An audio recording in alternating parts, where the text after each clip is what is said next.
Ce Balbuzard a nagé jusqu'à un kayakiste pour lui demander de l'aide.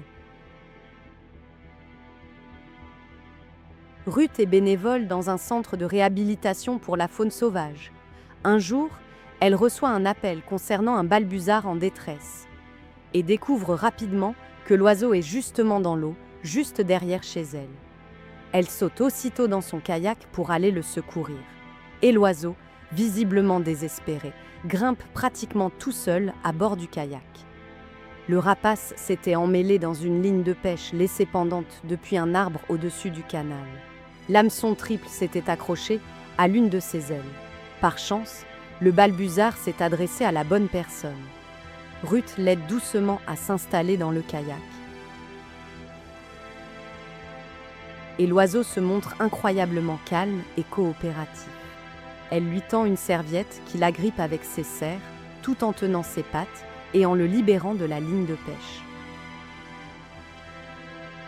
Avec des gestes sûrs, elle replie ses ailes contre lui.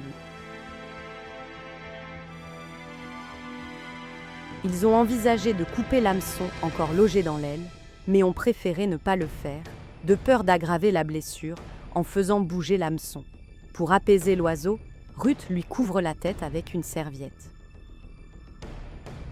Ayant déjà secouru plusieurs oiseaux et animaux sauvages, elle explique que ceux-ci semblent comprendre quand on essaie de les aider et cessent d'être agressifs lorsqu'ils le réalisent.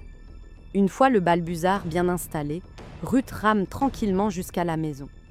Là, il le réchauffe doucement avec un sèche-cheveux avant de le conduire à l'hôpital pour animaux sauvages. Les vétérinaires retirent l'hameçon et, bonne nouvelle, l'aile n'est pas gravement blessée. L'oiseau reçoit des antibiotiques, puis revient quelques jours plus tard chez Ruth, qui le relâche dans la nature, juste derrière sa maison.